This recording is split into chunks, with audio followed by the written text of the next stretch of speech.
Engineering में का बा हो तो इंजीनियरिंग में कुछ नहीं बा हो तो देखा वीडियो पूरा। इंजीनियरिंग में सब पता चल जाए का बा। इंजीनियरिंग में कौन बेरोजगार है, कौन क्या है, सब दिक्कत। इंजीनियर को इंजीनियरिंग में जाना चाहिए या नॉन टेक फील्ड में जाना चाहिए, और इंजीनियर को सबसे ज़्यादा इंजीनियरिंग ब्रांच में बेरोजगारी किस ब्रांच में है वो भी हम डिस्कस करने वाले हैं। पूरा इस वीडियो को देखिएगा तभी आपको समझ में आएगा कि किस में जाना चाहिए, किस में शिफ्ट होना चाहिए, किसका प्रिपरेशन करना चाहिए। हर चीज़ का सलूशन है एक यूट्यूब चैनल टेक्निकल एग्जाम। तो सब्सक्राइब कर लीजिए और अच्छी लगे तो लाइक और कमेंट भी। यार दोस्तों, आप लोगों का स्वागत है टेक्निकल एग्जाम में। आज हम डिस्कस करने वाले हैं कि इंजीनियरिंग में सबसे ज़्यादा बेरोजगारी किस ब्रांच में है और वैकेंसीज बहुत कम किस में आती है, और क्या इंजीनियरिंग में प्रिपरेशन करना चाहिए या नॉन टेक में शिफ्ट होना चाहिए, किस में वैकेंसी सबसे ज़्यादा आती है, इंजीनियरिंग में आती है या नॉन टेक फील्ड में आती है गाइज। तो वीडियो को पूरा देखिएगा। ओके गाइज, तो स्टार्ट करते हैं। ठीक है, देखिए बात करते हैं इंजीनियरिंग की। बात करते हैं इंजीनियरिंग में आपके बहुत सारे ऑप्शन तो मिलते हैं, बट वैकेंसीज कितनी आती है उस पर पहले बात कर लेते हैं। बात करते हैं पहले मैं गेट की बात कर लेता हूँ। गेट एक ऐसा एग्जाम होता है कि ऑलमोस्ट सभी ब्रांच वाले इसको फॉर्म को फिल कर पाते हो। गेट में ऑलमोस्ट मान लीजिए पीएसयू में जाने का एक चांसेस होता है कि स्टेट जॉब होती है कि एमटेक के लिए होती है। तो एमटेक की बात यहाँ नहीं करने वाला हूँ क्योंकि हम जॉब की बात कर रहा हूँ। तो वैकेंसीज की बात किया जाए तो पीएसयू में ओवरऑल पर ईयर वही 400 से 500 वैकेंसीज आती है। इसमें आपकी इलेक्ट्रिकल की भी होती है, मैकेनिकल की भी होती है, सिविल की, इलेक्ट्रॉनिक्स एंड कम्युनिकेशन, इंस्ट्रूमेंटेशन, आपके कंप्यूटर साइंस, उसके बाद इतनी सारी ब्रांचेज होती हैं कि उसमें 500 कुछ भी नहीं होता है। तो सीटें बहुत कम आती है, तो यहाँ पे इंजीनियर के लिए बहुत बड़ा एक सेटबैक होता है। और वहाँ पे एक देखिए क्या कहते हैं, इंजीनियरिंग में क्या होता है, एक आईटीज वाला भी होता है, आईटीज वाला प्राइवेट कॉलेज वाला, तो फाइट बहुत ज़्यादा होता है। तो प्राइवेट कॉलेज वाले वहाँ से बेरोजगार होते कि आपको एसएससी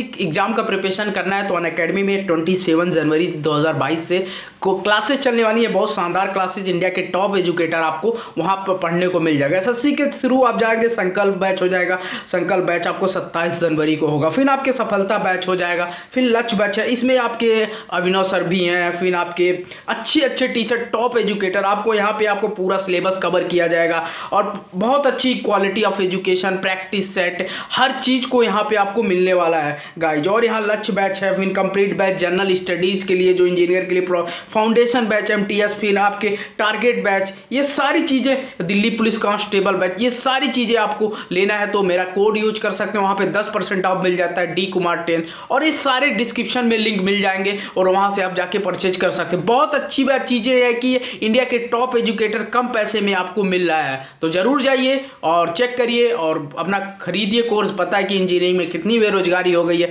तो उसी पे आज का वीडियो भी है। तो चलिए, आपकी जो वैकेंसी आती है ईएससी में पहले 400-500 आती थी तो अच्छी थी, बट ईएससी में क्या होगा, 2-2.5 साल से देख रहे हो 200-250 वैकेंसीज आ रही है। इसमें 4 ब्रांच होते हैं, इलेक्ट्रिकल, मैकेनिकल, सिविल और इलेक्ट्रॉनिक्स एंड कम्युनिकेशन, और 4 ब्रांच को डिवाइड करोगे तो यार 50-60 वैकेंसीज भी नहीं आती। 50-60 और इंजीनियर एक साल में 1 लाख से ऊपर प्रोड्यूस होते हैं, सोचो। और प्रीवियस ईयर स्टूडेंट भी होते हैं 1 लाख, अरे 3-4-5 लाख तो स्टूडेंट, ऐसे 6 लाख स्टूडेंट हो जाते हैं। तो 200 वैकेंसीज में होगा क्या भाई, बेरोजगारी तो होगी ही होगी। ये इसीलिए बोले इंजीनियर में का बा हो तो इंजीनियर में कुछ नहीं बा। तो यही चीज जो गाना चल रहा है ना, इसीलिए चल रहा है। ठीक है, और उसके बाद आती है दूसरी vacancy SSC JE. SSC JE की बात किया जाए, एसएससी जेई में पहले वैकेंसी एवरी ईयर अच्छी खासी आती थी, अच्छी वैकेंसी आती थी, फिर बाद में क्या हुआ, डे बाय डिक्रीज होते जा रहा है। और क्या किया उन्होंने, अभी क्या किया उन्होंने पता है, 2021 का पेपर 2023 में करा रहे हैं। यहाँ सिविल और इलेक्ट्रिकल के लिए होती, मैकेनिकल के लिए का बा कुछ नहीं बा हो। तो इंजीनियरिंग में का बा, मैकेनिकल में वैकेंसी 0 बा हो। तो ये कहानी आपका है। फिर उसके बाद आ जाती है स्टेट जेई एई की बात किया। देखिए स्टेट और जेई की बात है तो हर साल तो नहीं आती है, 4-5 साल में एक बार, किसी ईयर आप भाग्यशाली रहे तो आ जाती है। तो स्टेट में का बा, स्टेट में वैकेंसीज बा बट आवत नहीं बा। तो ये कहानी है स्टेट जेई, और आता भी है तो क्या हो जाता है, आपका लेट हो जाता है, 4 साल में एक बार वैकेंसी आती है तो चली जाती है। फिर उसके बाद आपकी पीएसयूज की बात किया जाए, पीएसयूज में कुछ वैकेंसी जाती है, जैसे सीआईएल हुआ, एचपीसीआईएल हो, पीजीसीआईएल हुआ, ये सारी चीजें आती है वैकेंसीज, बट आती है तो करा देती है, बट वैकेंसीज कितनी आती है, बहुत कम आती है। इसमें कोर ब्रांच वाले 2 ब्रांच के लिए बहुत फायदा होता है जब भी आती है, इलेक्ट्रिकल और मैकेनिकल, बट नहीं आती है क्यों नहीं आती है पता है? इंजीनियर में का बा कुछ नहीं बा हो। ठीक है, ओवरऑल वैकेंसीज की बात की जाए साल में 5 से 6,000 7,000 मैक्सिमम टू मैक्सिमम, किसी साल 10,000 भी जा सकती है। उसके बाद एक रेलवे की बात की बात, रेलवे भी स्टूडेंट का एक प्यारा सपना होता है। तो रेलवे में क्या बा? रेलवे में कुछ नहीं बा हो। 4 साल से इंजीनियर के काम मिलल बा, कुछ नहीं मिलल बा। RRB JEE 2018 के बाद कुछ नहीं। उसके बाद आपका बात किया जाए सीनियर सेक्शन इंजीनियर, वो भी 4-5 साल नहीं हो रहा है।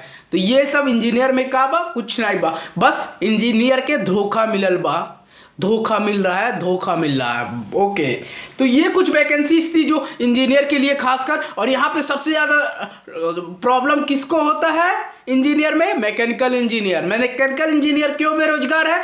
क्योंकि उनकी वैकेंसीज ही नहीं आती है। ठीक है, उसके बाद हम बात करते हैं नॉन टेक में। क्या नॉन टेक इंजीनियर को करना चाहिए? तो उसकी वैकेंसीज के बारे में डिटेल समझ।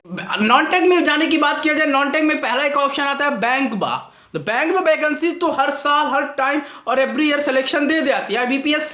IBPSC में क्लर्क और आपकी PO की होती है, वहाँ पे अच्छी खासी वैकेंसी आपको दिखती नजर आ जाती है। आराम से 20 से 25,000 वैकेंसी जाते हैं। आपके अंदर ताकत है, 3 सब्जेक्ट ही पढ़ना है नॉन टेक में, 3 सब एप्टीट्यूड, रीजनिंग और इंग्लिश निकाल दोगे तो इंजीनियर के बाद का बा बैंक बा, बैंक का बा बेटर ऑप्शन बा, एक अच्छी वैकेंसी निकल के आ जाती है। ठीक है, उसके बाद SSC में बहुत सारे ऑप्शन आपके पास मिल जाते हैं। CGL मिल जाता है, CHSL मिल जाता है, MTS मिल जाता है। और आप किया जाए तो CPO PO बहुत सारी ऐसी चीजें, स्टेनोग्राफर, ये सब आपके ऑप्शन रहते हैं। यहाँ पे वैकेंसीज अच्छा खासा मिल जाती है। एवरी ईयर देखा जाए तो 30-40 साल निकल जाते, बट यहाँ पे का बा ये भी सेंट्रल जॉब है तो लेट बाय SSC में ये सब वैकेंसीज निकल के आ जाती है। और अच्छी खासी अपॉर्चुनिटी भी, कम सब्जेक्ट पढ़ो और ज़्यादा वैकेंसीज, ज़्यादा जॉब लेके जाओ। अरे 3 ही 4 सब्जेक्ट आपको पढ़ना पड़ता है। एप्टीट्यूड जो बचपन से पढ़ते आ रहे हो, इंग्लिश बचपन से पढ़ते आ रहे हो, फिर GK GS बचपन से पढ़ते आ रहे हो। टेक्निकल में कहाँ फंस जाते हो बाबा? 4 साल पढ़ते हो, उसमें भी सही से नहीं पढ़ाया जाता है। तो ये भी एक ऑप्शन है SSC वाला आप जा सकते हो। SSC में एक अच्छी अपॉर्चुनिटी रहती है। फिर रेलवेज में जैसे NTPC, ग्रुप D और भी बहुत सारी वैकेंसी जाती है, बट वही रेलवे का हाल है जो JEE वाला हाल है, क्योंकि रेलवे में भी NTPC 2-3 साल में कराती है। ठीक है, और फिर अदरवाइज देखा जाए तो बहुत सारे और भी ऑप्शन नॉन टेक में आते रहते हैं। 1000 वैकेंसीज, जैसे बहुत सारी वैकेंसीज आ जाएगी आपकी, क्या कहते हैं RBI में आ जाएगी वैकेंसीज, फिर भी और ऐसे ग्रामीण बैंक में आ जाएगी। बहुत अपॉर्चुनिटी आपको नॉन टेक में मिल जाता है गाइस। नॉन टेक में आपको देखा जाता है 1 से 2 लाख से ऊपर वैकेंसीज नॉन टेक में निकल जाता है, ऊपर भी चला जाता है। बट इंजीनियर में ओवरऑल 10,000 भी वैकेंसी पर ईयर नहीं जानता है। तो किसको चूज करे? इंजीनियर चूज करे या नॉन टेक को चूज करे? तो मेरा मानना है, देखो मैं मानूंगा कि नॉन टेक में कंपटीशन, नंबर ऑफ स्टूडेंट ज्यादा पार्टिसिपेट करते हैं कंपेयर टू द इंजीनियरिंग, क्योंकि इंजीनियरिंग में इंजीनियर में टॉप क्लास के स्टूडेंट होते हैं। जैसे ITs NITs से फाइट, यहाँ पे आपको नॉर्मल स्टूडेंट मिल जाएंगे, तेज भी स्टूडेंट होते हैं बट नॉर्मल स्टूडेंट मिल जाते हैं। तो आपको क्या करना है? आपको देखिए भाई, आप दिमाग से सोच के जाइए, नॉन टेक में जाइए। बैंक की प्रिपरेशन करते हो तो जल्दी क्रैक कर दोगे। यहाँ इंजीनियरिंग में क्रैक करना बहुत मुश्किल है। आप SSC भी क्रैक कर सकते हो, आप अच्छी मेहनत करते हो तब हो सकता है, बट इंजीनियरिंग में हार्ड वर्किंग करने के बाद भी नहीं हो पाता है। एक्चुअली प्रॉब्लम क्या है? कंपटीशन तो हाई है ही, क्योंकि वहाँ पे टफ स्टूडेंट ज़्यादा है compare to the non take.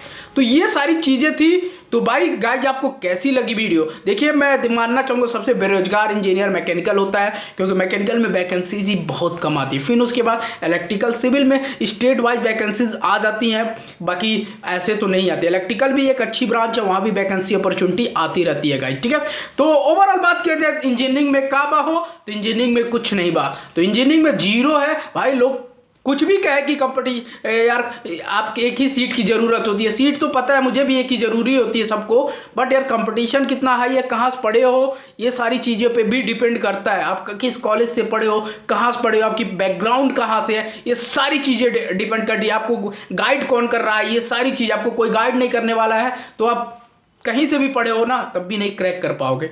ठीक है, इतना ही रखते हैं, बाकी दैट्स इट और bye bye and take care. मिलते हैं नेक्स्ट वीडियो में। जय हिंद एंड वंदे मातरम।